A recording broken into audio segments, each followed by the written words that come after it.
Bienvenidos al programa Haciendo Familia, queridos amigos. La droga, el tema de las adicciones, es algo que parece que está de moda. Todo el mundo habla, todo el mundo dice hay que combatir la droga. La inseguridad es efecto de la cantidad de droga que hoy se consume en Argentina, etcétera, etcétera, etcétera. Pero yo me pregunto, sinceramente, ¿nos hemos puesto a estudiar, a investigar, a ver por qué el drogadicto es tan drogadicto? ¿Qué relación tiene la droga con la voluntad del ser humano, con la falta de apoyo a los adolescentes y con tantas cosas que tienen que ver con los valores?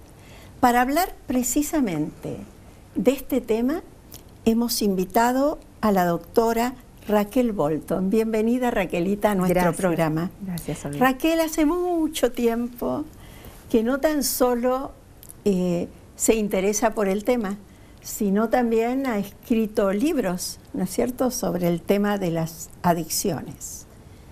Raquelita, ¿qué pasa con la droga y los adolescentes hoy? ¿Qué pasa con las adicciones? Vos aquí tenés un libro, el último prácticamente. Lo mostramos. Sí. Adolescencia y adicciones. Una mirada desde la bioética. Sí. Este libro fue motivo, bueno, de mi tesis en bioética. Me interesó el tema porque justamente la adolescencia marca una etapa de crisis, de pasar de una etapa de la vida a la otra. Y a veces puede darse que en esta población que es más vulnerable por este pasaje a otra etapa, que pueda manifestarse momentos de crisis, que cuando no hay un seguimiento, la persona puede crear una etapa de conflicto y a veces recurrir al consumo abusivo. El tema de adicciones es un tema evidentemente que no es individual solamente, es familiar y también social. En el informe mundial de drogas del año 2014 habla que hay 243 millones de personas que por lo menos en el año 2012 han consumido una sustancia ilícita. Y hay 27 millones de personas que tuvieron un consumo problemático. ¿A qué llamamos consumo problemático? Aquellas personas que se inyectan drogas o son considerados drogas dependientes con implicancias sanitarias y también sociales, sí, ¿no? Podemos decir que puede haber un consumo que no es problemático y otro que sí tiene características de problemático. ¿Cuándo es problemático? Bueno, cuando hay un deseo imperioso de consumir drogas, cuando hay una dependencia física y psíquica y que puede existir un síndrome de abstinencia si se retira el consumo de drogas. Además... Como lo vimos en tantos famosos, ¿no? Porque además ahora también los jóvenes tienen eso, ¿cierto? Ídolos famosos que por ahí mueren por sobredosis. ¿No? Es un tema, yo hablo de una conceptualización ecológica de la enfermedad. ¿Por qué? Porque evidentemente hay factores desencadenantes y predisponentes que llevan a un consumo abusivo, pero también lo vemos que eso repercute, como decíamos, en lo más próximo que es la familia y en los pares, en los amigos, en la sociedad. Y se habla también sobre los factores de riesgo que existen y de protección, que eso es muy importante, manejar y tenerlos en cuenta. Una persona tiene un factor de riesgo cuando, con una característica ya de personalidad o conductual, se hace vulnerable al consumo. Y cuando esos índices de vulnerabilidad bajan y puede desarrollar habilidades personales o interpersonales que le permiten fortalecerse, esos contribuyen a factores de protección.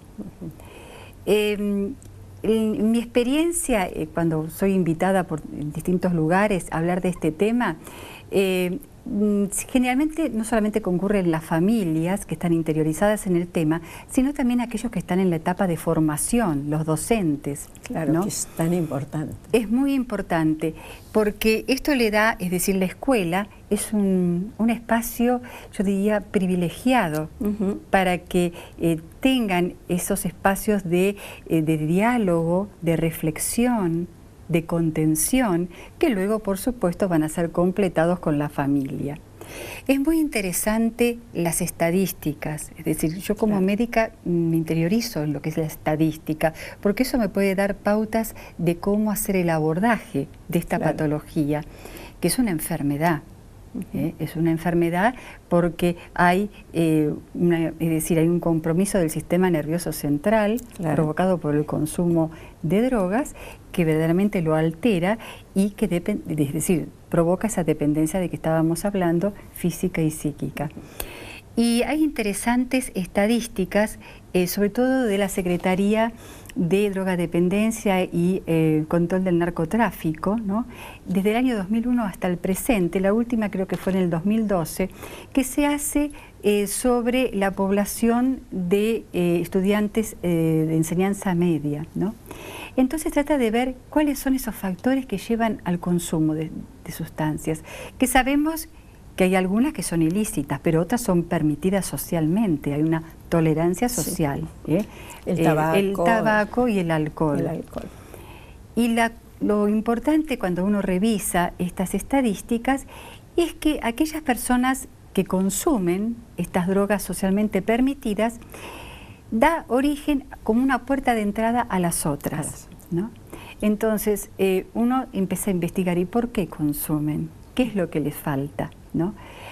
A veces se roba para consumir y hay conductas delictivas propias de ese consumo. Empezando por los que manejan la droga, porque si bien es una enfermedad, como vos bien lo planteás, es una enfermedad donde hay alguien que propicia la enfermedad.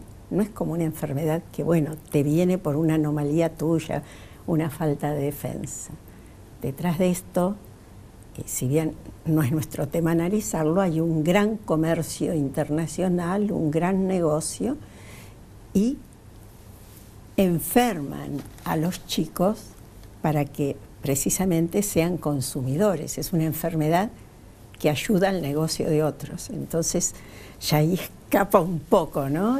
No es una enfermedad común a eso. No se puede criminalizar a un adicto. No, por eso. Porque no se puede criminalizar la misma enfermedad. No. Ahora, el tema además no es culpable. Exactamente. Él cae por algo en eso, ¿no? Sí. Se habla mucho de un síndrome amotivacional, es decir, hay una pérdida de sentido de la vida, ¿no? Y eso también, yo cuando profundicé en este estudio, me llamó la atención de que aquellas personas que están bien informadas son las que más consumen. Sí, sí. Entonces, a veces, cuando uno hace el abordaje de la patología, dice, ¿por dónde empezar? Sí. Es decir, sobre los efectos adversos de las drogas, o ¿qué te pasa? ¿Qué te está faltando? ¿Por qué empezaste? ¿Por qué empezaste a consumir? No es fácil tratar esta enfermedad, porque no es parecida a otras. Es decir, es una enfermedad contradictoria, paradójica, porque la persona no se siente enferma. Quizás el que está enfermo es el entorno que no la comprende. Exacto. La que familia no la apoyó. Que no lo está apoyando. No hay conciencia de enfermedad. Entonces, ¿cómo podés tratar, respetando los derechos de un paciente, cómo podés tratarlo si no tiene conciencia? Exacto. Eso es. Es decir, piensa que es libre, pero... Es una enfermedad difícil. Sí, es muy paradójica. Sí. La familia también. La familia, se habla de la codependencia, porque la familia trata de acompañar a esta persona que está consumiendo, la tiene que acompañar y a veces minimiza o la oculta, porque es como que es algo que se le escapa de las manos. ¿Por qué? ¿Qué pasó en mi familia? Para llegar a esto. Que me pasa esto con un hijo, con un esposo, con una pareja. Y la parte social es cierto, vos hablaste, a veces se valora más la cadena de narcotráfico, se valora más que la propia familia. Sí. Evidentemente tenemos que trabajar en los temas de políticas de gestión, política sanitaria, para dar todos los elementos y que la persona, porque tampoco es fácil, una mamá que está con un chico, con su hijo adicto, ¿dónde lo lleva? Exacto. ¿Quién lo recibe? No es fácil y yo creo que hay que trabajar en este punto y muy seriamente. Sí, porque se requiere en algunos hospital de día, en otros internación, y me parece que todavía acá se está muy en pañales de muchas cosas. Gracias a Dios hay lugares pero de asistencia, ¿no? Tenemos que trabajar en la prevención y en la asistencia. Aquí, por supuesto, en el conurbano también se está trabajando, y pienso que a partir de ahora también se van a poder hacer un abordaje más profundo, ¿no? Porque es necesario. Y lo que te quería comentar, de que tenemos que trabajar en la prevención y en la asistencia. Ahora, ¿cómo trabajamos en la prevención? Para mí es fundamental, como te dije antes, la escuela. La escuela, las organizaciones barriales, las instituciones, la familia, los docentes, trabajar en red es fundamental. ¿Cómo hacerlo? Yo te diría una enseñanza transversal. No creo que sea necesaria una materia que hable de adicción, pero sí que se hable de adicción desde la biología, desde la literatura, desde la filosofía, desde la ética, desde la ciudadanía. Es decir, es algo social y tiene que estar representada en todos los niveles. La Ley de Educación Nacional contempla, hay un programa nacional, ¿no es cierto?, que está trabajando en drogadependencia y habla justamente, es decir, una ley que está sancionada y promulgada en el año 2009, que habla de generar estos espacios de contención, de reflexión y de trabajo en red, con una enseñanza en líneas curriculares y extracurriculares, que es fundamental. Y que trate, por supuesto, y que profundice este tema. Tuve la oportunidad de trabajar con estudiantes y con docentes. Y qué importante es que ellos mismos lleven el mensaje. Yo lo he notado, es decir, cuando es un mismo chico que está formando a otros pares, el mensaje llega muy bien, pero tiene que estar convencido de lo que está transmitiendo. La experiencia que tengo yo es importantísima y para mí me ayudó muchísimo, ¿no?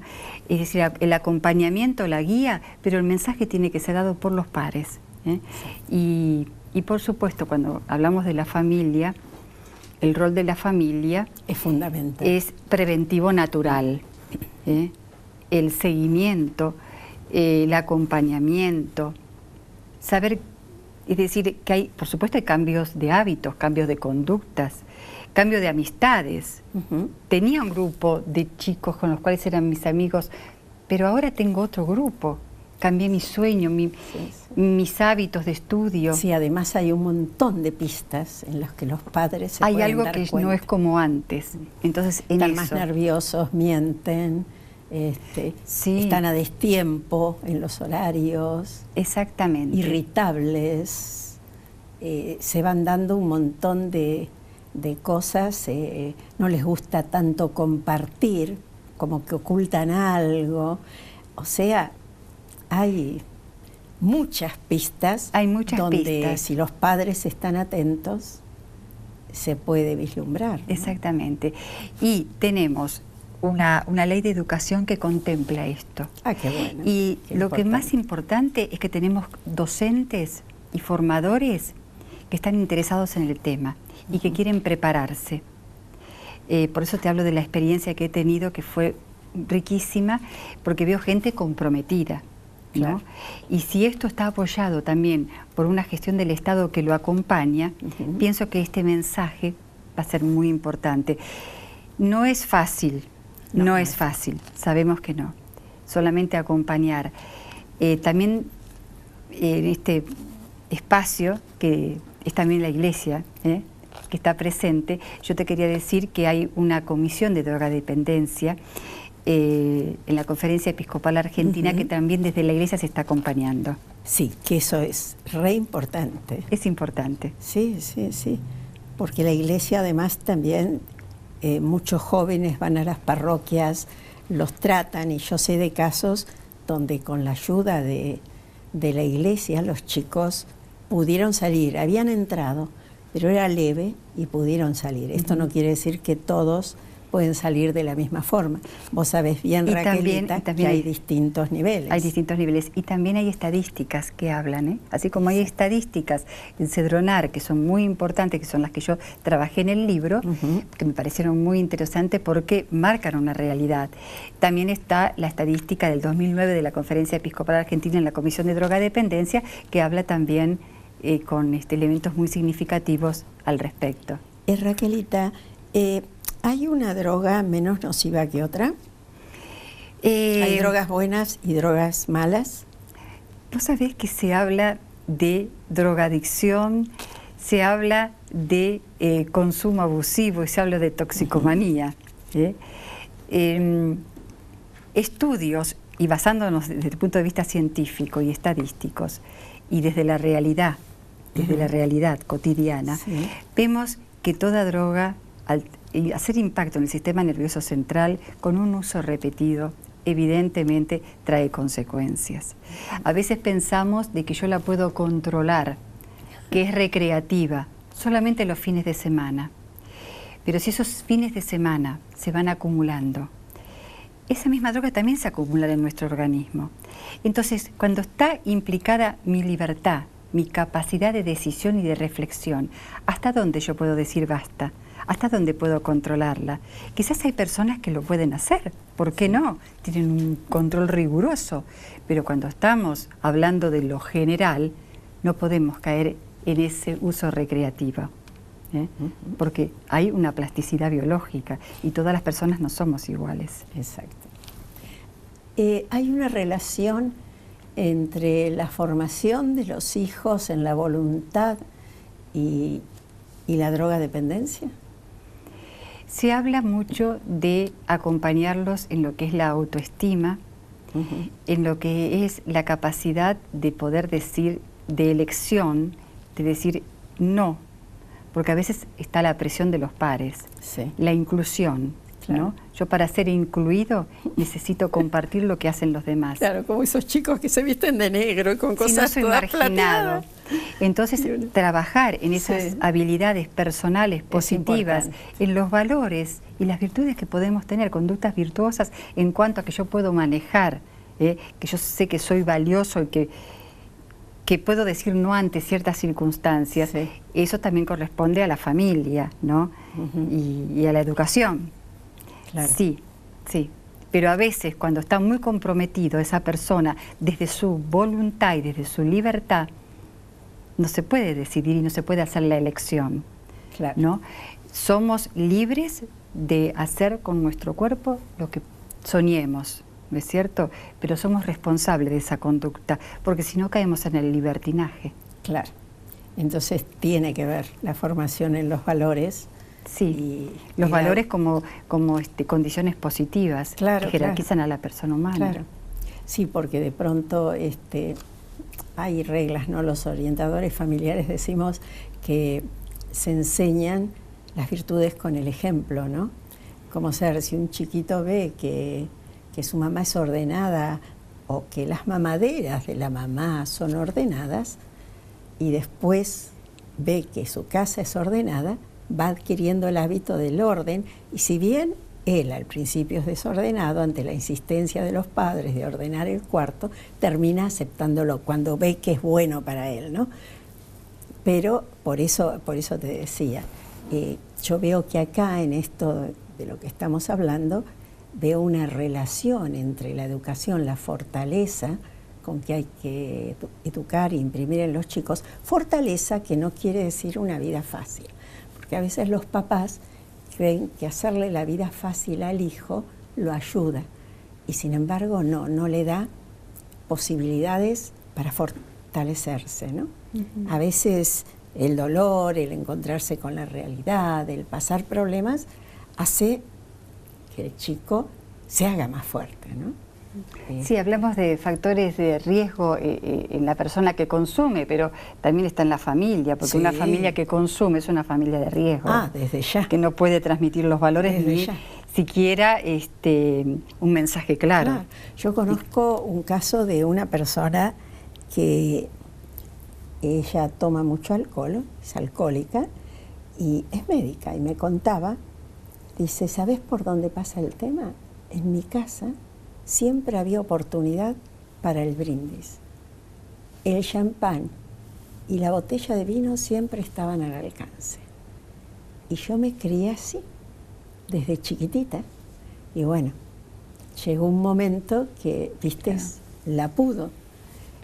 Por eso, esos son los factores de riesgo, ¿no? Que son las cosas que de pronto hay que tener cuidado en los hogares. Y factores de riesgo en la sociedad. En las sociedades ya.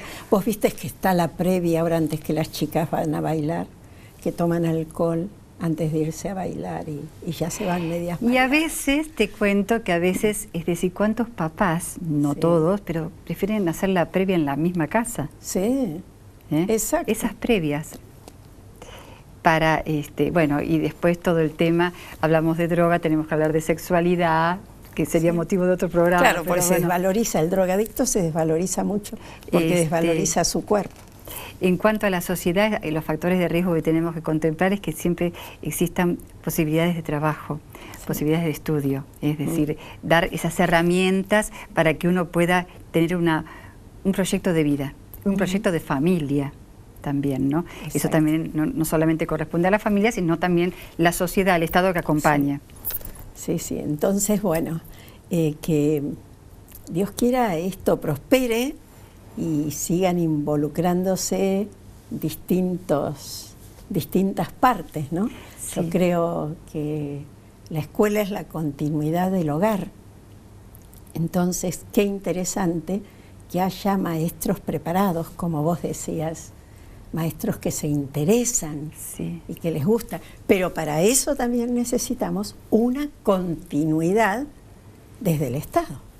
Exactamente. Porque en el año 92, como ser un médico bastante reconocido, el doctor Cuarín creó la Fundación ADA con... el proyecto se basaba en lo que había hecho España con la Fundación FAD.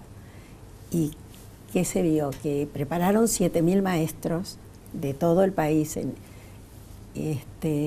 pero no hubo continuidad, porque no hubo apoyo. En ese momento yo creo que pasó lo que siempre nos pasa a los argentinos. Acá nunca va a llegar, ¿no es cierto? No, acá nuestros chicos, nos pasó con el divorcio, nos pasó con tantas cosas y con el aborto, ¿no? Acá no hay que preparar.